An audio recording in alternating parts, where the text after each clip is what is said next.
자, 요한복음 12장 1절에서 8절 말씀 보도록 하겠습니다. 1절부터 3절까지 먼저 교독하고 시작하겠습니다. 6월절 엿새 전에 예수께서 베다니에 이르시니 이곳은 예수께서 죽은 자 가운데서 살리신 나사로가 있는 곳이라. 2절 같이 읽겠습니다. 시작. 거기서 예수를 위하여 잔치할세 마르다는 일을 하고 나사로는 예수와 함께 앉은 자 중에 있더니. 자, 3절까지 같이 읽을까요? 시작.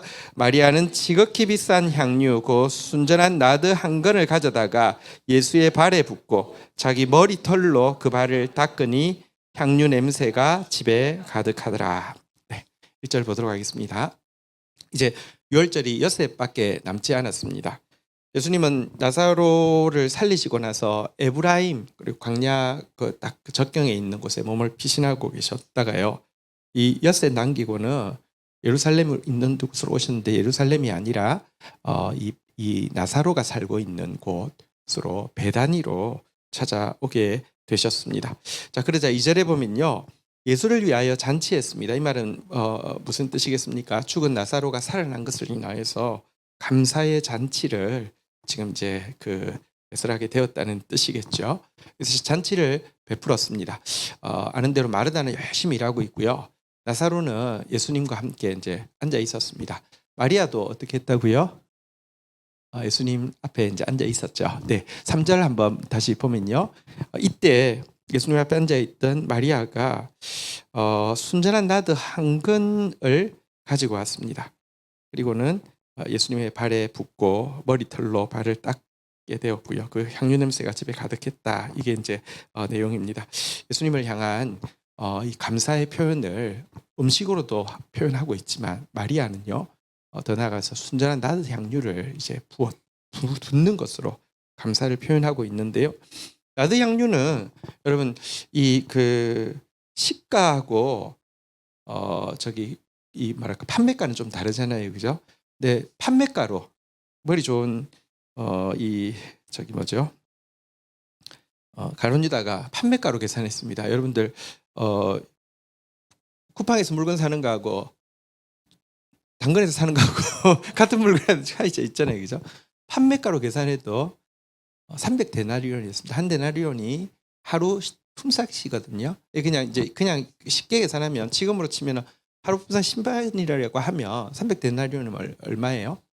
3천만 원이잖아요. 그러니까 엄청난 것에 가치를 가지고 있는데 이것을 자기 죽은 오라버니를 살려주신 예수님에 대한 감사 표현으로 부었고요. 실은 더 중요한 것은 이 나드 향유는 왕이 장례할 때나 쓰는 기름입니다.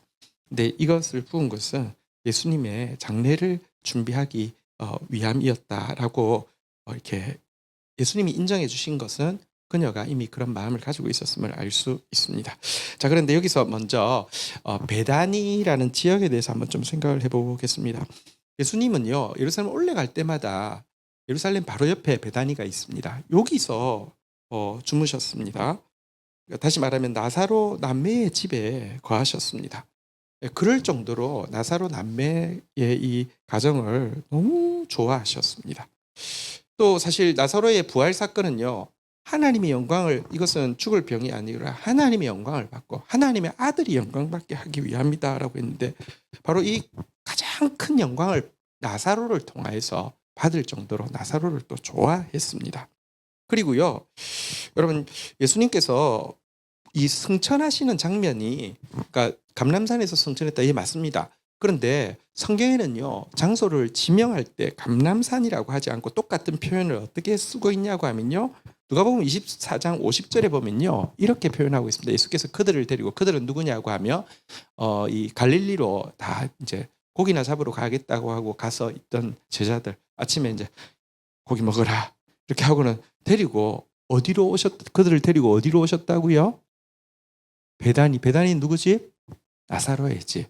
그리고는 그 앞에서 축복하시고 51절에 보니까요 그들을 떠나 52절에 보면 이제 승천하셨다라고 되어 있습니다. 자, 어쨌든 승천까지도, 그러니까 사실은 이제 부활한 나사로를 지금 죽이려고 하잖아요, 그죠? 예수님께서 승천하시지만 내가 끝날까지 너를 떠나지 않는다는 보장을 주기 위해서 나사로의 집 앞을, 그러니까 왜냐하면 베다니하고 감람산하고 마주보고 있거든요. 그래서 이제 그 앞을 승천의 장소로 사용할 정도로 되게 특별한 장소입니다. 베다니를 주님이 너무 사랑하셨기 때문에 저도 이스라엘에 갔을 때 베다니는 이제 관광 코스에 없거든요. 왜냐하면 아랍 지역이어서 가기가 되게 복잡합니다. 이렇게 감람산 바로 밑에 베다니가 있는데 이 사이에 그 저기 바리케이트가 이렇게 담장이 넘을 수 없는 담장이 쳐져 있어요. 그래서 이걸 가려고 하면 차를 뺑 둘러서 가기 때문에 1시간을 이렇게 달려서 가야 되는 곳이어서 아무도 가지 않는데 예수님이 그렇게 사랑하신 장소 베다니 꼭 가고 싶어서 제가 이제 혼자 이렇게 갔다 온 적이 있습니다. 자, 그런데 왜 이렇게 이 남매를 사랑하셨을까요? 제가 세 가지의 그 이제 1, 2, 3번을 드릴 테니까 잘 생각해 보시고 답이 뭔지 찾으시면 됩니다. 1번, 집이 넓어서. 사람이 잘나고 하면 좀 이렇게 너무 불편하면 힘들잖아요. 그죠? 2번, 요리 솜씨가 뛰어나서. 이렇게 갔는데 밥을 주는데 너무 맛없으면 한 번은 가지면 좀 힘들잖아요. 3번, 마음이 편해서.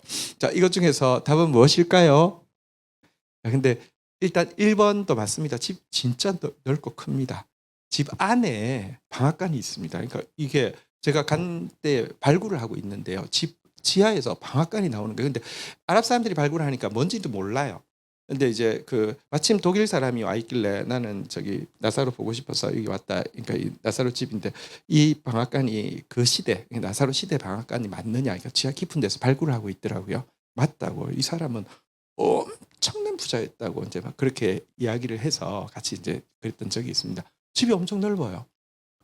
집이 넓어서 맞습니다. 2번째, 요리 솜씨는 뛰어났을까요? 안 뛰어났을까요? 마르다가 요리 솜씨도 없는데 막 저기 부산 떨면서 막 마리아 구박하고 하면 정말 꼴불견이겠죠. 보통 큰 소리 치는 사람은 요리 솜씨가 좋기 때문에 그런 거거든요. 요리 솜씨도 엄청 뛰어났을 거예요. 대단한 그 예수님 갈 때마다 그 사랑과 정성을 요리에다가 표현해서 정말 정말 끝내줬을 거예요. 근데 이것 2가지가 안 중요하다는 게 아니라 제일 중요한 거는 마음이 편해서겠죠. 왜 마음이 편할까요? 우리 그 잘 아는 말씀 스바냐 3장 17절에 보면 너희 하나님 여호와는 너희 가운데 계시는데 그가 너로 말미암아 기쁨을 이기지 못하고 너를 잠잠히 사랑하고 너를 절거히 부르며 기뻐하신다 했는데 이 너가 누구냐고 하면요. 3장 12절에 보면 이렇게 이야기합니다. 같이 한번 읽어볼까요? 시작.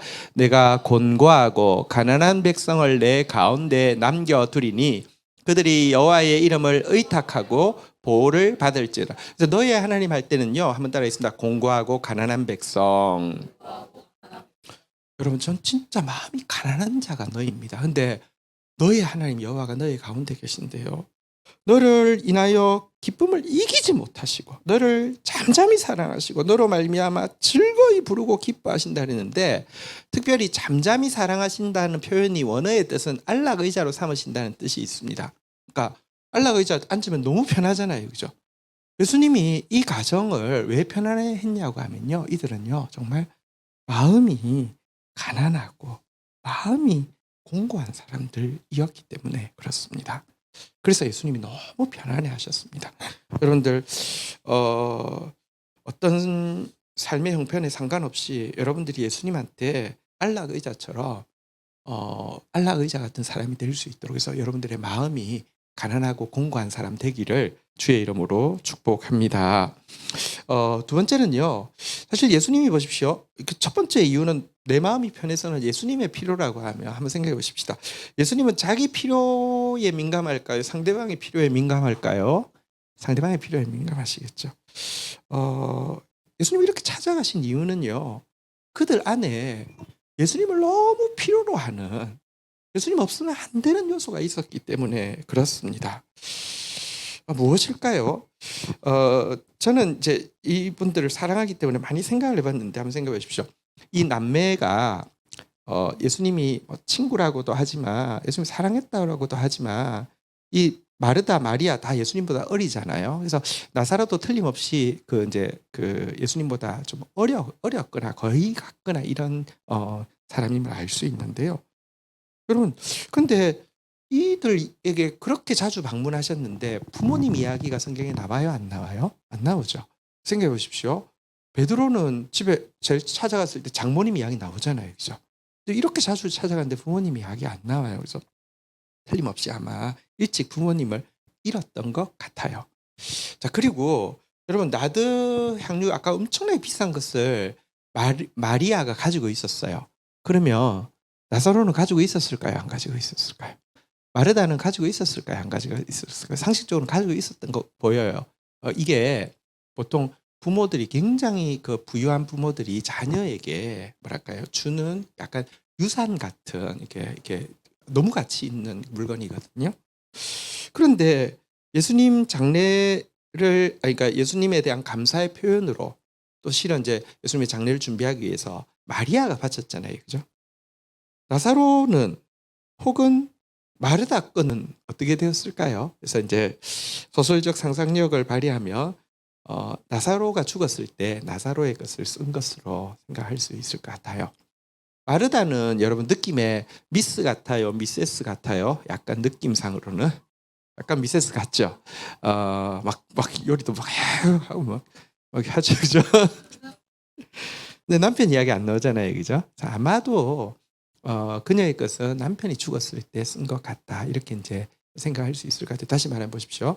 이 가정은 이렇게 뭐랄까요, 어려운 일, 또 굉장히 슬픈 일들을 많이 겪었던 것 같아요.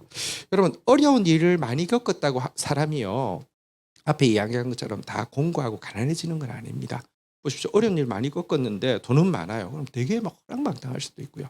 슬픔이 많으면요, 그게 뭐랄까 자기 연민과 우울함에 빠져서 살 수도 있을 터인데 이들은요, 이 죽음이 거듭되는 죽음 앞에서 영원한 사랑을 갈구하게 되었고, 그래서 마치 자석이 물건을 이렇게 쇠붙이를 당기듯이 예수님을 너무 사모하니까 예수님은 그 사랑을, 그 영원한 사랑을 갈구하는 그들에게 계속 가실 수 밖에 없었던 것입니다. 그리고 예수님이 그들에게 찾아가심으로 말미암아 여러분 이들은 참 얼굴을 보면 그냥 되게 뭐랄까 슬픔이 깃들어 있는 남매일 수 있을 것 같아요. 그죠? 어릴 때 부모님 돌아가시고 셋밖에 없는데 또 이런저런 이제 죽음의 일들이 막 있을 때 그런데 예수님이 이들에게 이 마지막 승천하실 때까지 가까이 하심으로 말미암아 이들은 참으로 슬픈 사람이 아니라 이제 기쁜 사람이 되었고요. 이들은 참으로 사랑이 채워지지 않는 사람이 아니라 사랑이 채워진 사람으로 변하게 되었을 것입니다. 사실 그 장례가 이 부유한 집 같은 경우는 애국 기간이 7일이거든요. 7일인데 굉장히 덥잖아요. 그러니까 그 기간만큼은 시체의 냄새가 나지 않게 하기 위해서 이렇게 세마포를 두르는데 이 부유한 집에서 보통 세마포를 몇 킬로를 시체 하나를 싸기 위해서 썼냐고 하면 45kg 정도의 세마포를 썼다고 해요. 그리고 특별히 이제 머리 쪽이 그 구멍이 많아서 냄새가 많이 나잖아요, 그죠? 머리 쪽은 얼마나 감냐고 하면요, 감아서 30cm를 얼굴을 감는다고 합니다. 근데 이 상태에서 예수님이 나사로야 나와라 하니까 얼마나 예수님이 보고 싶겠어요. 근데 발까지 묶여 있어요. 근데 여기 이게 그 무덤은 땅속이란 말입니다. 근데 이게 땅속이라는 게 이렇게 돼 있는 게 아니라 계단처럼 돼 있잖아요.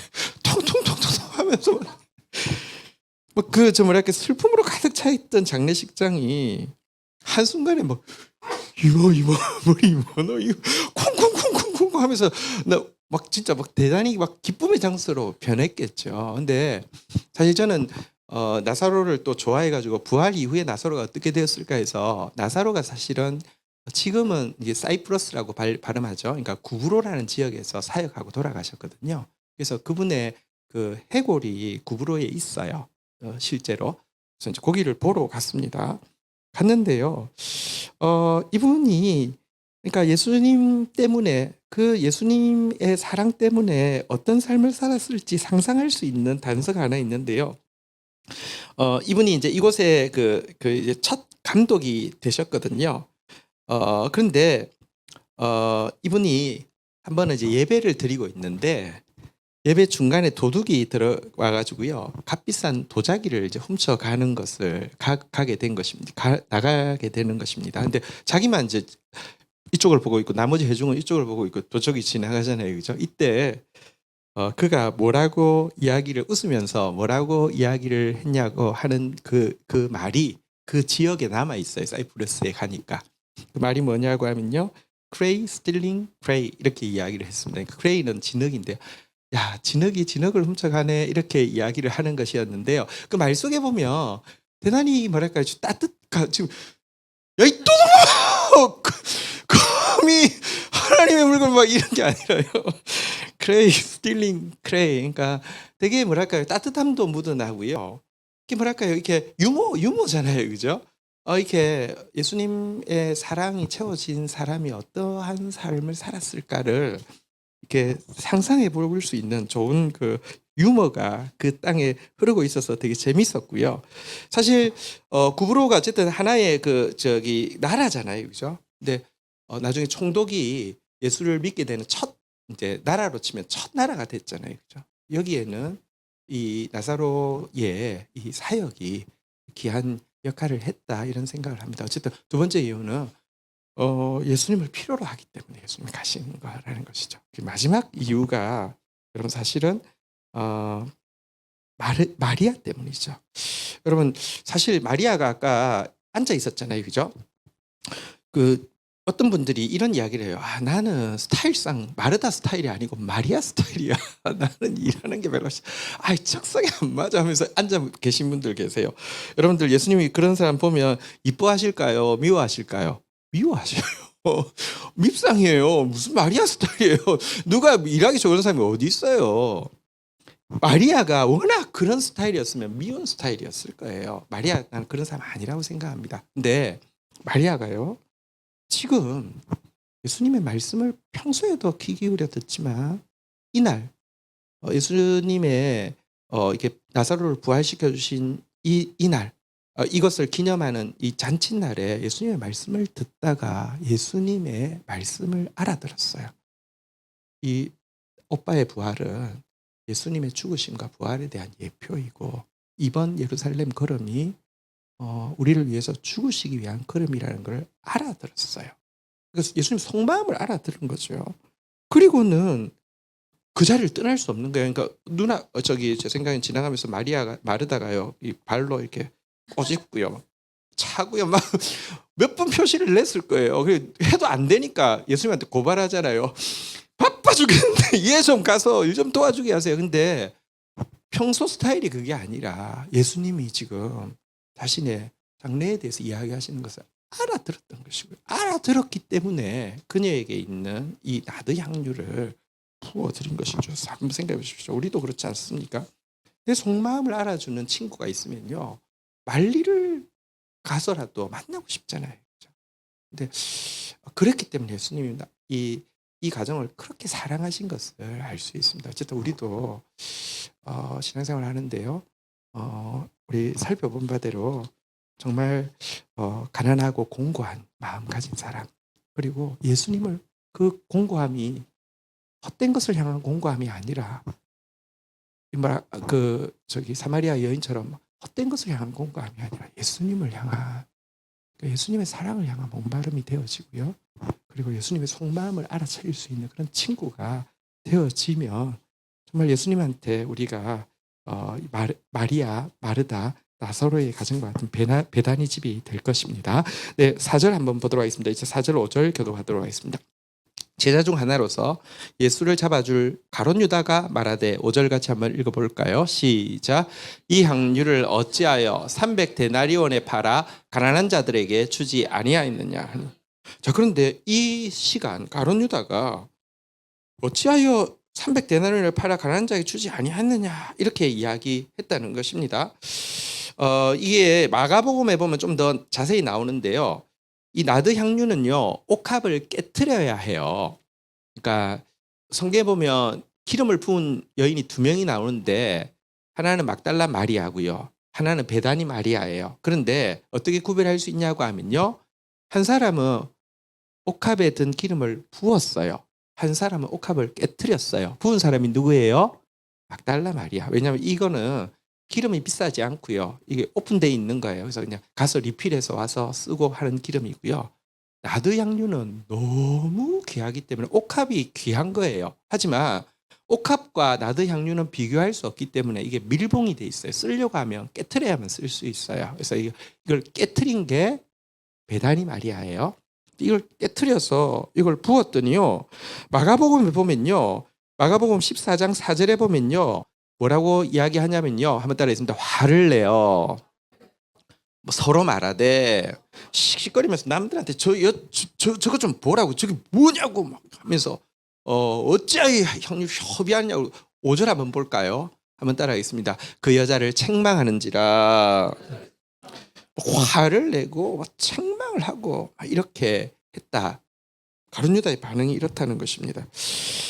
근데요, 이거 사실은 드문 일이 아닙니다. 한번 생각해 보십시오. 우리가 헌신을 해도요, 베다니 마리아처럼 헌신하면요, 꼭 이렇게 다른 사람들이 우리한테 화를 내고요, 책망할 것입니다. 보세요. 옥합을 깨트리면 옥합도 없어지는 거잖아요. 나도 향유는 사라져 버리는 거잖아요. 그죠? 이런 식의 헌신은 싫어합니다. 남이 해도요, 화가 납니다. 우리는요, 뭐랄까요? 뭔가 헌신하고 나면 뭘 남는 헌신을 좋아합니다. 우리 교회는 그런 일이 없는데요. 일반 교회에서요. 누가 이제 강대상을 헌물을 했어요. 이거 치우면요. 교회 막 전쟁 납니다. 큰일 납니다. 그래 헌신을 해도 뭔가를 남기는 헌신을 하는 거 다들 헌신할 사람 줄을 섰어요. 또 그런 거 잘 이용해서 뭐 이렇게 하면서 잘 뽑아내는 나쁜 목자도 있죠. 근데 이런 식의 헌신 아무것도 안 남잖아요. 이제 증거도 안 남아요. 옥합도 없어요. 향유는 사라져 버렸어요. 이런 헌신에 대해서는요. what a waste. 뭐 하는 짓이냐고 막 화를 내고 책망하기 쉬운데요. 기억하십시오. 여러분 우리를 하나님께서 하나님 찬양하는 자로 부르셨잖아요. 그죠? 찬양하는 자를 성경에 보면요. 이렇게 분양에다가 많이 비유합니다. 제가 좋아하는 옛날 찬양에 보면 우리 찬양 향기 되게 하소서 이런 고백이 있습니다. 우리 찬양 향기 되게 하시고 주의 보좌에 기둥 되게 하소서 우리 찬양 향기 되게 하소서 홀로 주 앞에 나와 경배 드릴 때 향기는 사라지는 것입니다. 이게 진짜 찬양하는 삶인데요. 자꾸 업적을 남기려고 합니다. 그거 하나님 보시기에 온전한 게 아닙니다. 여러분 하나님은 내가 뭘 남겨왔는지를 가지고 계산하지 않습니다. 하나님 앞에서 허비한 거. 천국에서요 금대접이 있는데 우리한테서 올라온 향기를 모으는 거예요. 자꾸 착각합니다. 내가 쌓아놓은 것 가지고 이것 가지고 나를 평가할 거라고 생각하면 사람들이 여러분을 평가하는 것이고요. 하나님 앞에서 참된 헌신은 이렇게 하는 것이 참된 헌신입니다. 근데 어쨌거나 참된 헌신 앞에서요 화내고 참된 헌신 앞에서 책망합니다. 근데 왜 이렇게 화내고 책망할까요? 6절 한번 읽어보도록 하겠습니다. 같이 읽겠습니다. 시작. 이렇게 말함은 가난한 자들을 생각함이 아니요 그는 도둑이라 돈깨를 맞고 거기에 넣는 것을 훔쳐갑니다. 여러분 이 막 책망하는 게 좀 일리가 있어 보이잖아요. 너무 아깝잖아요. 그 300데나리면 아까 3천만 원인데 그거 팔아가지고 구제하면 실제는 그건 아니었죠. 본심은 헌금계를 맡아 있는 그에게 큰 돈을 착복할 수 있는 기회가 연기처럼 날아갔기 때문에 그런데요. 여러분 근데 꼭 말을요. 지금 헌신해도 마리아처럼 헌신하는 진짜 아무것도 남기지 않고 헌신하는 하나님 앞에 향기 같은 헌신자가 있는가 하면 또 교회 안에는요. 가룟 유다처럼 이런 사람도 있습니다. 여러분 가룟 유다 아주 뭐랄까요? 악의 대명사인데 가룟 유다처럼 말한다는 거는요. 세 가지 정도 특징이 있는데요. 첫 번째는요. 대단히 계산이 빨라요. 금방 당근에 내면 300데나리온인데 이렇게 계산이 나오잖아요. 이거 되게 빠른 거예요. 그러면서도 말을 선동적으로 하죠. 당근을 내면 300만 원, 3천만 원인데 아이고 아깝다라고 이야기하지 않습니다. 왜 가난한 자들에게 쓸 것을 그렇게 허비하느냐. 그러니까 계산 빠르고 선동적으로 말하면서요. 근데 실질적으로는 위선적이잖아요. 말과 마음이 지금 다른 거잖아요. 그죠? 그러면서 여러분 이런 자기 판단에 대해서요. 그렇게 할 수 있죠. 말할 수 있죠. 그런데 예수님이 판단하셔도요. 자기 판단을 굽히지 않는다는 것입니다. 예수님께서 이렇게 말할 때에 마가복음에 보면 이렇게 보호를 해 주시죠. 마가복음 14장 9절에 보면요. 내가 진실로 너희에게 이르노니 온 천하 어디에서든지 복음이 전파되는 곳에는 이 여자가 행한 일도 말하여 그를 기억하리라 하시니라. 엄청난 헌금을 드린 걸 말하는 게 아니라 속마음을 알아주는 거, 예수님 말씀을 들은 거, 이게 기억날 것이다라고 하자요. 10절 한번 볼까요? 가룟 유다가 어떻게 합니까? 시작. 그들 12 중 하나인 가룟 유다가 예수를 넘겨주려고 대제사장들에게 가면 그 말 듣고는 곧바로 화를 내면서 예수 팔기 위해서 가잖아요. 그죠? 그러니까 이런 모습들을 우리 안에 없는지 진짜 살펴야 됩니다. 머리 팽팽 돌아가고 말 위선적으로 하고 그러면서 자기 판단이 절대로 굽히지 않는 거, 이런 사람 가룟 유다 되는 것입니다. 정말 조심해야 하죠. 자, 그러자 예수님께서 7절 8절 이제 마지막으로 한번 좀 보도록 하겠는데요. 교독하겠습니다. 예수께서 이러시되 그를 가만두어 나의 장례할 날을 위하여 그것을 간직하게 하라. 8절 읽겠습니다. 시작. 가난한 자들은 항상 너희를 함께 있거니와 나는 항상 함께니라 하시니라. 자, 예수님은 워낙에 약간 럭셔리한 거 좋아하셨을까요? 그래 이런 걸 가져와야지 좋아하셨을까요? 아니, 예수님이 절대 그런 분 아니세요. 그런데 예수님이 7절에 무엇이라고 이야기합니까? 그냥 둬라. 나의 장례할 것을 쓰려고 간직한 거 쓴 것이다 라고 마리아를 변호하십니다. 그러면서 8절에 보니까요. 그분 자신이 정말 가난한 자와 함께 검소하게 사신 분이시지만 가난한 자는 항상 너희와 함께 있지만 나는 너희와 항상 함께 있지 않다라고 말하면서 그녀의 지금 이 행동이 시적절한 행동이었고 장례를 준비하기 위한 인류의 대표로서 정말 창조주에게 드릴 사랑의 고백이었다라고 인정을 해 주시는 것이죠. 그러니까 진짜 당신의 속마음을 헤아릴 줄 알고 그래서 감사와 헌신을 드리는 그녀를 당신의 친구처럼 생각하면서 이렇게 존중해주고 보호해주고 있는 모습을 보게 됩니다. 오늘 이 본문 이야기를 읽으면서 마리아의 모습이 내 모습 되기를, 절대로 나한테 가룟 유다의 모습이 없기를, 그리고 또 이 베다니의 이 가정의 모습이 또 우리의 가정, 또 내가 그런 사람 되어지기를 주님 앞에서 또 간구하며 나아가고요. 또 그 주님으로 채워져서 나사로처럼 진짜 행복한 사람, 진짜 기쁨의 사람으로 우리 살아드리기를 원합니다. 자리에서 일어서시겠습니다.